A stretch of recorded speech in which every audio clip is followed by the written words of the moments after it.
नमस्कार दोस्तों, OCN network में आपका स्वागत है। मैं हूँ ओमकार चौधरी। तो ईरान ने दुनिया के करीब-करीब 1 दर्जन नेताओं की एक लिस्ट जारी कर दी है और ये किलिंग लिस्ट है साहब। इसमें इन सब की हत्या का ऐलान किया गया है। इनको खत्म करने का ऐलान कर दिया गया है। आपको डैनियल डैनियल पर्ल की वीडियो ऑन कैमरा हत्या का अगर वो याद हो कि कैसे कपड़े पहना करके डैनियल पर्ल को काट दिया गया था बेदर्दी से। हालांकि जो जिनका जन्म बाद में हुआ उनको तो शायद वो तस्वीरें याद नहीं होंगी, पर लगभग वैसी ही तस्वीरें इन नेताओं को पहना करके, यानी एआई से इनकी तस्वीरें उन्हीं कपड़ों में, वस्त्रों में जनरेट करके इनके फोटो जारी किए गए हैं और कहा गया है कि पहले नंबर पर नेतान्याहू है, इज़राइल के प्रधानमंत्री, और दूसरे नंबर पर अमेरिका के राष्ट्रपति डोनाल्ड ट्रंप। तीसरा नाम ब्रिटेन के प्रधानमंत्री कीर स्टारमर का है और उसके बाद तो कई हैं। फ्रांस के राष्ट्रपति भी हैं, इटली की प्रधानमंत्री भी हैं। इन सब को टारगेट बनाते हुए ये लिस्ट जारी की गई है। तो जोड़ लेते हैं, सीधे अमेरिका से जुड़ रहे हैं आदित्य सत्संगी जी।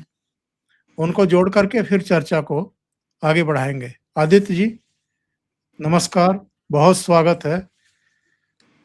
आपको और आपके दर्शकों को मेरा प्रणाम। Thank you for inviting me again. तो पहले दर्शकों को जरा वो पोस्टर दिखा दें जो जारी किया गया है, प्रकाशित किया गया है।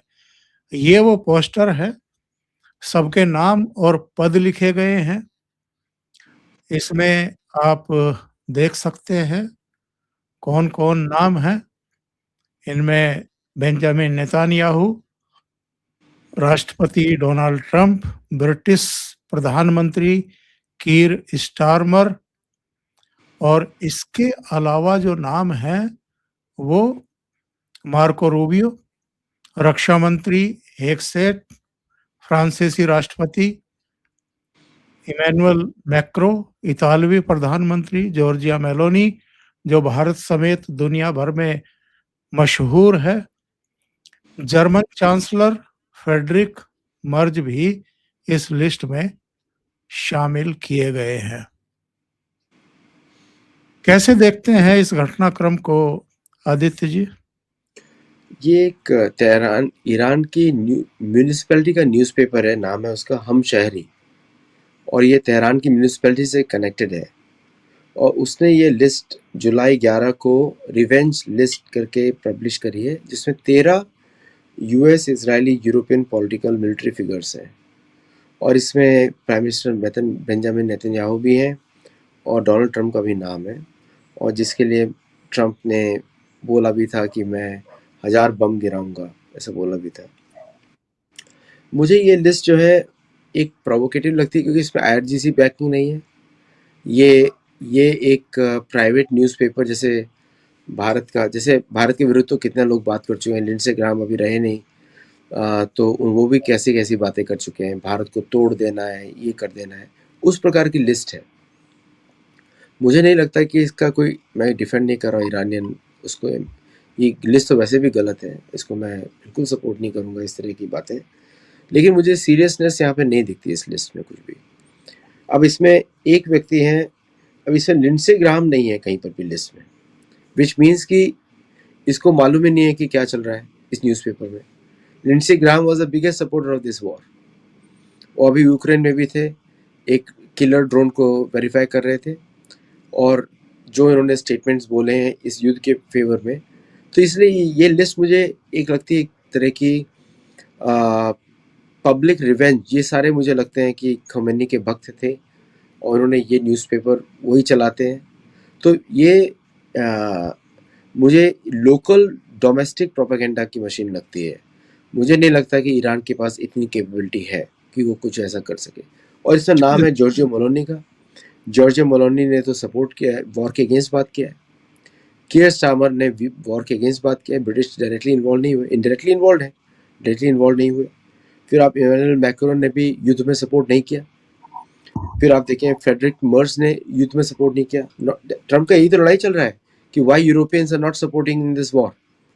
तो इनमें से बहुत सारे ऐसे लीडर्स हैं जिन्होंने सपोर्ट नहीं किया युद्ध में ना। बेंजामिन नेतन्याहू को तो पहले से थ्रेट है, बहुत पहले से थ्रेट है।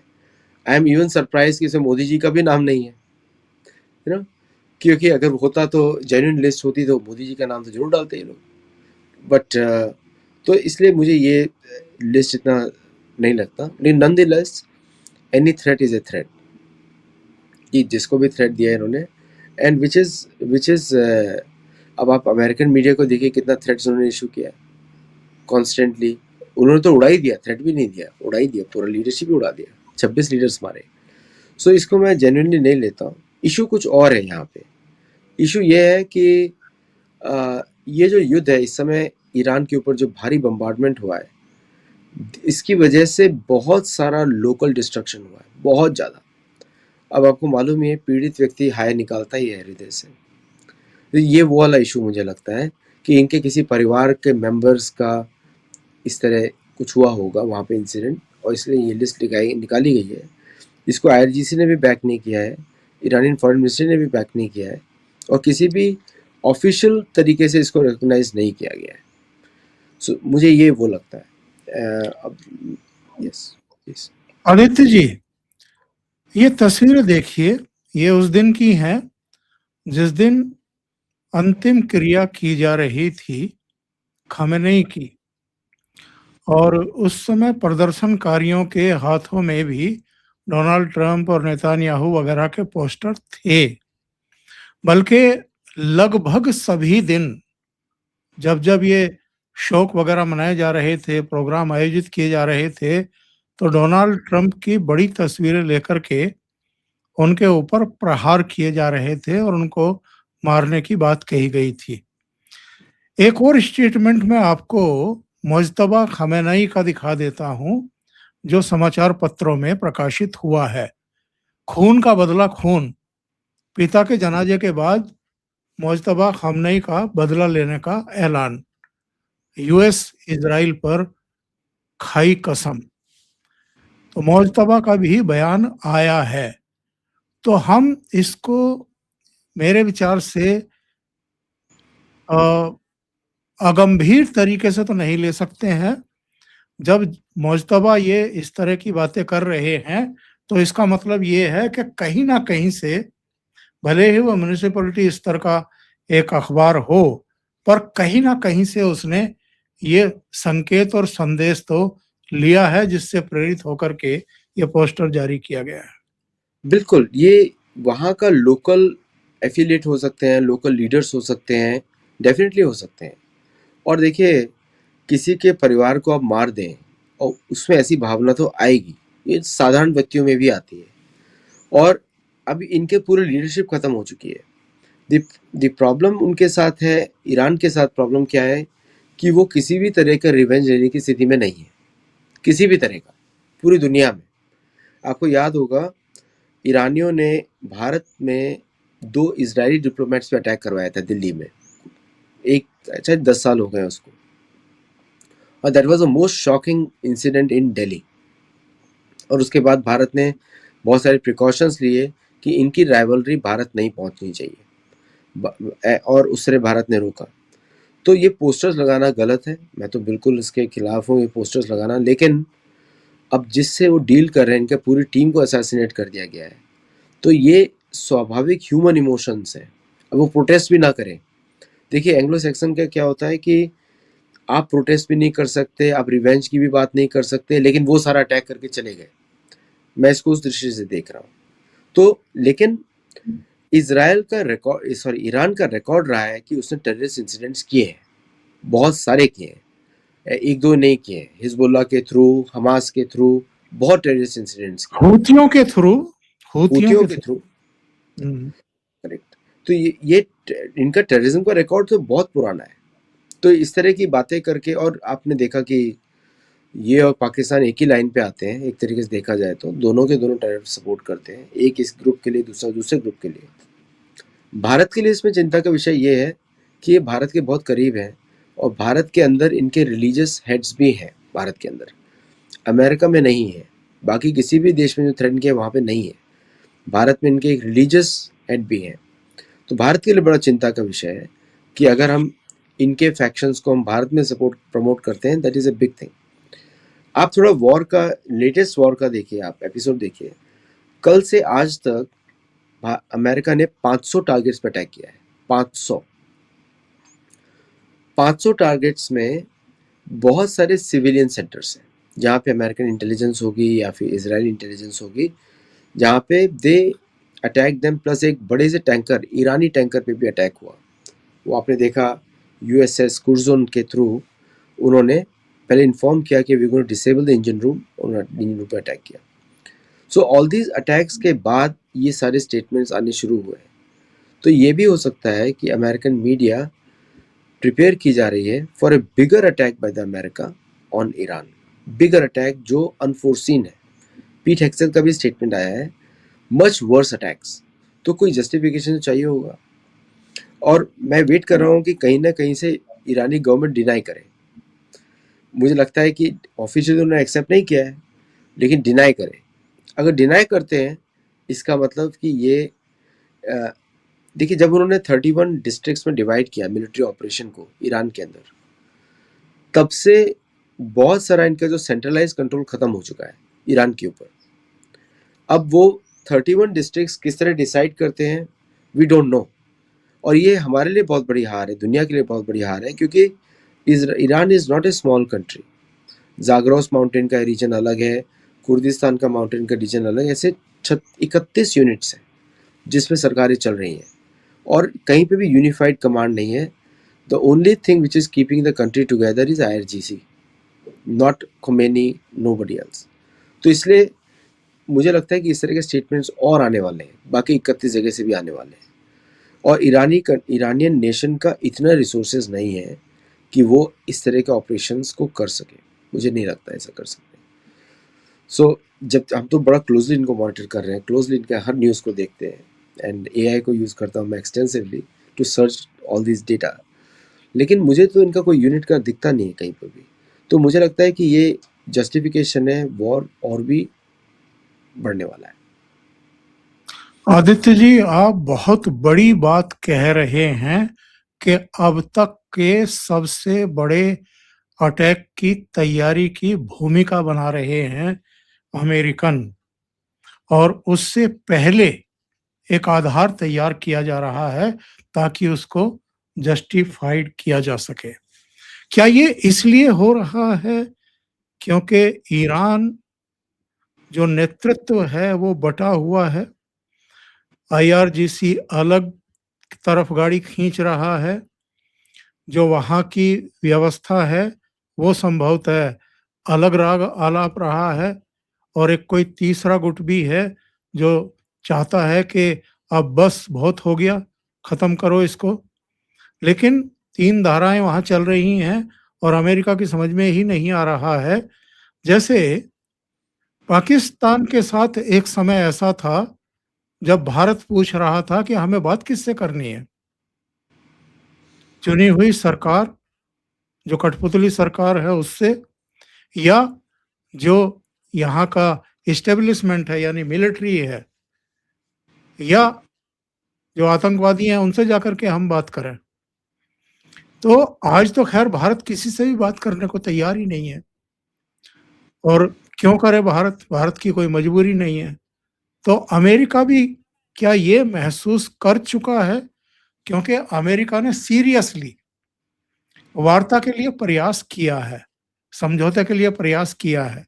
अगर डोनाल्ड ट्रंप ने अपने उपराष्ट्रपति तक को भेजा, उन तक को दांव पर लगाया है, तो मैं इसको सीरियस एफर्ट्स ही मानूंगा।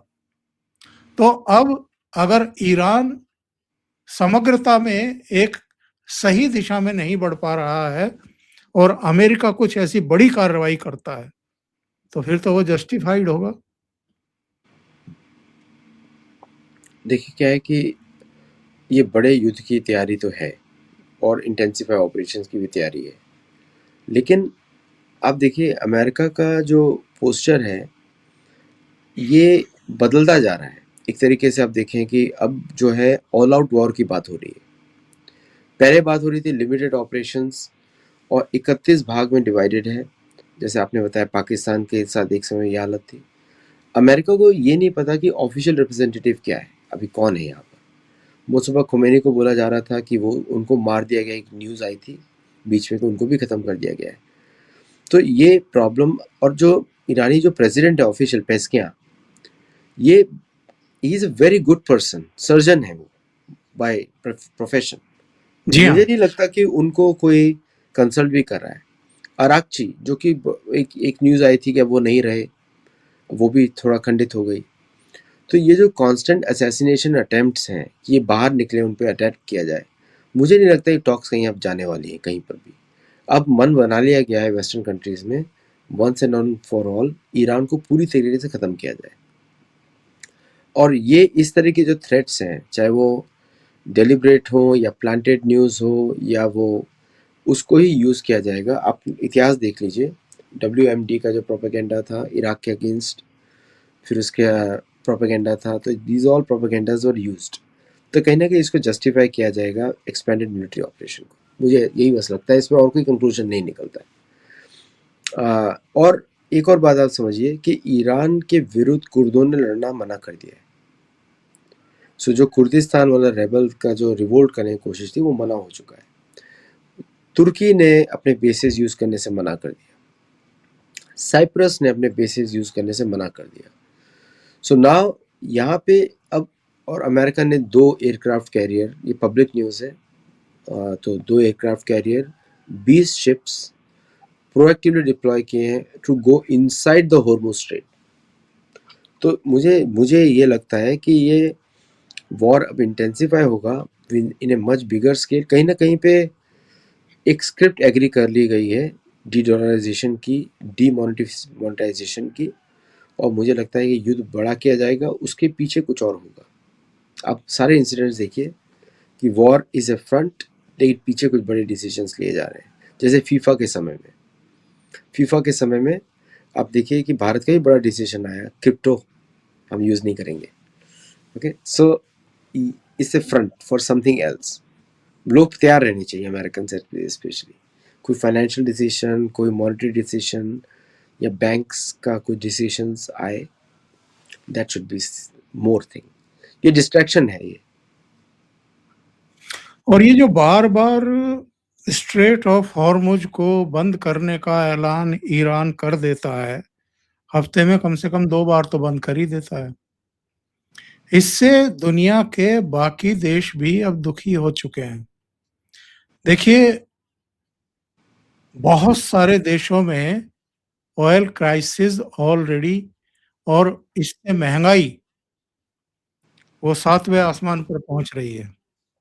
चलो, भारत तो बड़ा देश है और यहाँ पर इस सरकार ने जो सही काम किए हैं, उनमें एक ये भी है कि कम से कम 2 महीने तक, 3 महीने तक कम से कम तेल का संकट खड़ा नहीं होगा, क्योंकि उतना संग्रह करके रखते हैं, उतनी कैपेसिटी बना ली गई है। लेकिन भारत भी एक बार को तो हिल गया था। उसने भी जो व्यावसायिक काम आने वाले गैस सिलेंडर हैं, उनकी सप्लाई रोक दी थी। तो ये सब देश अब दुखी हो रहे हैं कि भई, और वैसे इसका ठीकरा केवल ईरान के सिर पर नहीं फोड़ा जा रहा है, इसका ठीकरा अमेरिका के सिर पर भी फोड़ा जा रहा है कि अमेरिका ये सब ना करता, तो स्ट्रेट हॉर्मुज से तो कोई शिप्स रोका ही नहीं जा रहा था, सब आवाजाही एकदम स्मूथ थी, कहीं कोई दिक्कत ही नहीं थी। तो पंगे के लिए तो जिम्मेदार अमेरिका को भी माना जा रहा है। देखिए अमेरिका का एक हिडन ऑब्जेक्टिव है कि भारत की इकोनॉमी ग्रो ना हो। डिप्टी स्टेट सेक्रेटरी ने बोला है खुल के। और अमेरिकन ब्लॉकेड की वजह से ज़्यादा शिप्स रुके हैं as compared to Iranian blockade of Hormuz strait. Iran के पास कोई और ऑप्शन नहीं है, अगर हम न्यूट्रली देखें कोई और ऑप्शन मिलिट्री साइड में कोई ऑप्शन नहीं है other than closing down the Hormuz straight. America के पास ऑप्शंस हैं, लेकिन वो भी डिपेंडेंट है हॉर्मुज़ स्ट्रेट के ऑयल से। तो अगर हॉर्मुज़ स्ट्रेट बंद होता है, ईरान करता है, तो अमेरिका को नुकसान ज़्यादा होता है। अमेरिका बोलता है कि अगर मेरे को तेल नहीं तो किसी को भी तेल नहीं, उससे दुनिया को नुकसान होता है। अभी आप इस पूरे कॉन्फ्लिक्ट में आप देखिए तो ओनली कंट्री जिसका तेल निकल रहा है, मतलब तेल ले जा पा रहा है, वो China. China is the only one which is taking, जबकि उसके पास 1 बिलियन बैरल्स का स्टोरेज है, 6 महीने का स्टोरेज है, but still it is able to take oil out of Iran. तो कहीं ना कहीं मुझे यहाँ पर टारगेट तो मुझे सिर्फ भारत ही दिखाई देता है एज ए मेजर इकोनॉमी, और जिसको मोदी जी ने बड़ा एक्सपर्टली मैनेज किया है through Russia, and thanks to Russia also, जिसको मैनेज किया उन्होंने बहुत अच्छी तरह। लेकिन अमेरिका का हालत बहुत खराब हो गया है, because the oil based inflation has gone up 40%। 40% तेल का जो प्राइस है, गुड्स का प्राइस भी काफी उसके मैनेज होगा। तो ईरान के पास अगर आप सिर्फ मिलिट्री दृष्टि से देखें तो कोई और चारा नहीं है, वो यही एक चारा है। लेकिन अगर कहीं ना कहीं इंटरनेशनल कम्युनिटी को, अमेरिका को बोलना पड़ेगा, either you bring it to a conclusion और आप छोड़ के निकल जाओ। लेकिन उसमें इसराइल का प्रॉब्लम आ जाता है, क्योंकि एजेंडा पूरा इसराइल का है to finish Iran once and for all. तो ये मतलब कैट एंड वो हो गया कि क्या आया पहले, अंडा आया या मुर्गी आई, वो वाला एपिसोड हो गया है। तो कहीं ना कहीं दोनों कंट्रीज को बैक डाउन करना पड़ेगा, और दोनों ही कंट्रीज, आपने बिल्कुल सही बोला कि दोनों countries are equally responsible for this. Oil embargo America ने लगाया है और इन्होंने हॉर्मुज़ स्ट्रेट को बंद किया है। तो नाउ कहीं ना कहीं पे जो ओमान के वाटर्स में अटैक किया गया, दैट वाज अनफोर्सिन, कि ओमान के पानी में अटैक किया, ओमान की खाड़ी में अटैक हुआ, जिससे भारत के बड़े अच्छे संबंध हैं ओमान के साथ। तो इनफैक्ट अल दुख्म बेस पे अटैक हुआ, अल दुख्म बेस पे अटैक हुआ, जो इसमें भारतीय शिप्स भी खड़े होते हैं, भारतीय नेवल शिप्स भी वहां पे खड़े होते हैं। सो वो जॉइंट ऑपरेशन चलता है भारतीय नेवल शिप्स का 5th फ्लीट के साथ। आपको पता ही है कि 5th फ्लीट के साथ भारतीय नेवी का बहुत क्लोज कोऑपरेशन है। तो ये इंसिडेंट्स ये दिखाता है कि ये युद्ध एक निर्णायक स्थिति पे आ रहा है, और दुनिया बोल रही है अमेरिका को, आइदर यू वाइंड अप और छोड़ो। अब उसको जस्टिफिकेशन चाहिए एक्सेसिव बॉम्बिंग करने का, तो ये this becomes a justification for that. और ये तेहरान म्यूनिसिपैलिटी से हो सकता है, ये न्यूज़ तो वो लोग पैसे ही छापते रहते हैं, आपको पता ही ना ईरान में क्या क्या न्यूज़ छपती रहती है। आप उनके जो न्यूज़पेपर्स को एनालाइज करेंगे एआई पे जाके, आपको पता लगेगा कितनी थ्रेट्स देते रहते हैं वो लोग डेली। कभी अमेरिका का झंडा जलाते हैं, कभी भारत का झंडा जलाते हैं, करीब उनके 3 ही तो मेन दुश्मन है, अमेरिका, भारत और इजराइल। कितने बार झंडे जलाते हैं। तो ये जो लिस्ट है जिसमें यूरोपियन लीडर्स इन्वॉल्व, जिनको लेना देना ही नहीं है इस युद्ध के साथ। सो मुझे लगता है कि it's a justification for a bigger war, और शायद भारत का भी इंटरेस्ट वही रहेगा, क्योंकि देखिए आपने देखिए चाबर पर अटैक किया, बर्बाद कर दिया उसको। भारत का उसमें $120 मिलियन का इन्वेस्टमेंट था। सो वो इसलिए था कि चाइनीज को बेस ना मिले, इसलिए किया था। आपके शो में मैंने बताया था कि ग्वादार और चाबार का कोई कनेक्शन नहीं होना चाहिए। तो ये एक बिगर वॉर की तैयारी है। मुझे लगता है कि मंडे तक आते आते कहीं ट्रम्प ये ना बोल दें कि सीज फायर वापस, क्योंकि अभी फ्राइडे, सैटरडे, संडे, मंडे, ये 5 दिन युद्ध चलता है, और फिर मंडे को पीस की बातें शुरू हो जाती हैं, ट्यूसडे वेडनेसडे थर्सडे पीस चलती है, फिर थर्सडे को वापस अनाउंस हो जाता है। अभी एक इंसिडेंट था टर्की में, जब राष्ट्रपति ट्रम्प गए थे, कि उनका प्लेन बदल दिया गया, बोला गया सिक्योरिटी नहीं थी, नया प्लेन जो उन्होंने कतार से मिला था। अब वो इतना फनी इंसिडेंट है वो, कि वो प्लेन आप कैसे यूज कर सकते हैं सिविल राष्ट्रपति के लिए, और वो खुद गए उस प्लेन में, तो जाते हुए कोई गड़बड़ी नहीं थी, आते हुए गड़बड़ी क्यों थी? सो दैट मीन्स कि कहीं ना कहीं कुछ और ही चल रहा है, विच वी नो कि कोई जस्टिफिकेशन चाहिए। और मिड टर्म भी आ रहा है, उसको मत भूलिए, इलेक्शंस आ रहे हैं। पिछली मैं बार भी अगला फाइट फाइट फाइट फाइट। अगला सवाल मैं उसी पे ही करने जा रहा था। इनफैक्ट जो नोट्स बनाए जाते हैं शो में, उस पर मैंने 3 लाइन लिखी हैं। पहली लाइन है, क्या ट्रम्प फंस गए हैं? मिक्टम से पहले विजेता घोषित करना चाहते थे अपने आप को, और ऐसे फंसे हैं कि अभी तो मामला गले में अटकने वाली बात है। ना उगलते बन रहा है, ना निगलते बन रहा है। बहुत ही सही आपने बोला, ना उगलते बन रहा है, निगलते बन रहा है। बिकॉज़ ये जो हड्डी फँसी है ईरान युद्ध की, ये सेल्फ डैमेज है, बहुत बड़ा सेल्फ डैमेज है। और ये जो मिड टर्म के इलेक्शंस आ रहे हैं, अभी कोई और चारा नहीं है वोटर बेस को यूनाइट करने का, कि अमेरिका के लिए बहुत बड़ी थ्रेट है और अमेरिकन्स थक चुके हैं थ्रेट का नाम सुन के। पहली बात तो उनको साबुन बेचने वाले भी थ्रेट बताते हैं कि बहुत बड़ी थ्रेट है, आपकी स्किन खराब हो जाएगी। तो they are tired of being sold lies. तो मिड टर्म के लिए उनका जो बेस है, वो जो मागा बेस है, मागा बेस बहुत ही नाराज चल रहा है ट्रम्प से। लेकिन अगर वो ये दिखाते हैं कि उन्होंने ईरान की प्रॉब्लम खत्म कर दी, जो माचो इमेज दिखाना चाहते हैं कि I am the very strong president, वो मौका नहीं दे रहा है ईरान कुछ करने का। अब और क्या यूज कर सकते हैं न्यूक्लियर वेपन के बराबर के अलावा? इस समय क्या यूज करते हैं? पूरी ताकत तो यूज कर ली उन्होंने, B-2 बॉम्बर से बॉम्बिंग कर दी। और मुझे एक चीज बड़ी सरप्राइजिंग दिखाई थी, आपके दर्शकों को मैं बताता हूँ, कि F-22 जैसे जो एडवांस प्लेन्स हैं, वो दिखाई दिए इसराइल से जाते हुए टूवर्ड्स द वेस्ट। तो ये बड़ा इंटरेस्टिंग है कि इतना अगर मेजर ऑपरेशन चल रहा है, तो इतने इंपॉर्टेंट प्लेन्स क्यों छोड़ के जा रहे हैं? तो वो तो उसका जस्टिफिकेशन था कि to evade from Iranian attacks. मतलब आपके फिफ्थ जनरेशन फाइटर्स भी वहां घुस नहीं सकते। सो ये it makes me more suspect कि ये कुछ और कारण है, ये मेन कारण नहीं है। और वही हम लोग थोड़ा सा एजुकेटेड स्पेकुलेशन कर रहे हैं कि वो जो एग्जैक्ट कारण इसका यही है कि मिड टर्म आने वाले हैं, ऑपरेशन फटाफट खत्म करो, गेट आउट ऑफ इट। और कुछ जस्टिफिकेशन चाहिए, फिर उसके बाद इसराइल को बोला जाएगा कि now you manage yourself. Already Netanyahu बोल चुके हैं हमें भारत के साथ हमारी अच्छी दोस्ती है, बट नेतन्याहू को मालूम होना चाहिए कि भारत को इन्वॉल्व नहीं होगा किसी भी बिल्कुल। इस ऑपरेशंस में।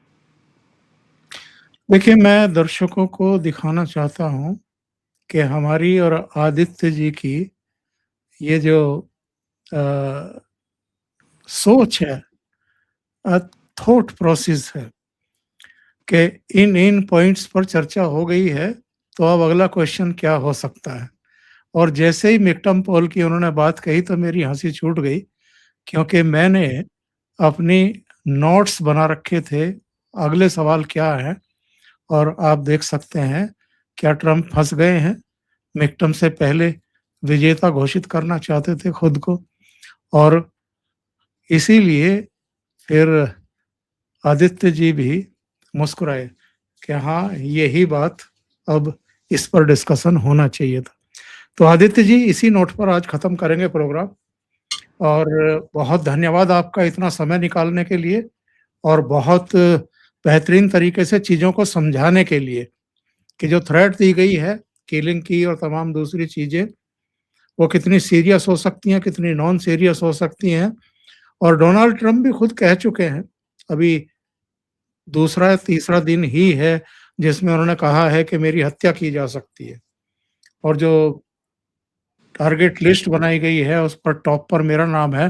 तो इसमें वो थोड़ा-सा अतिरेकपूर्ण बात कह गए, टॉप पर तो नेतन्याहू ही हैं, ट्रंप साहब सेकंड नंबर पर ही हैं, बाद में लिस्ट में कोई और आते हैं। हालाँकि इस लिस्ट को, जैसा आदित्य जी कह रहे हैं, कितना सीरियसली लिया जाए, ये अपने आप में एक विषय है, लेकिन खतरा तो ट्रंप साहब पर है।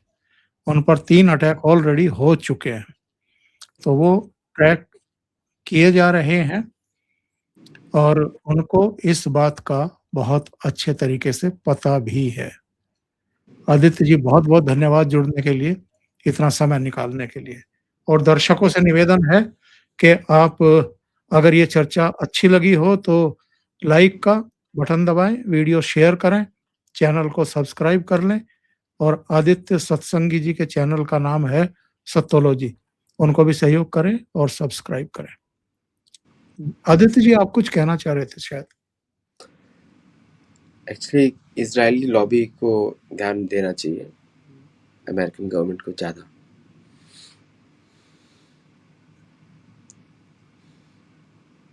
बड़ी बात आपने कह दी है। इज़राइली लॉबी किस तरीके से वहाँ हावी है, ये सब जानना समझना भी बहुत ज़रूरी है। बहुत थैंक ज़रूरी यू है। So much. Thank you. Ji.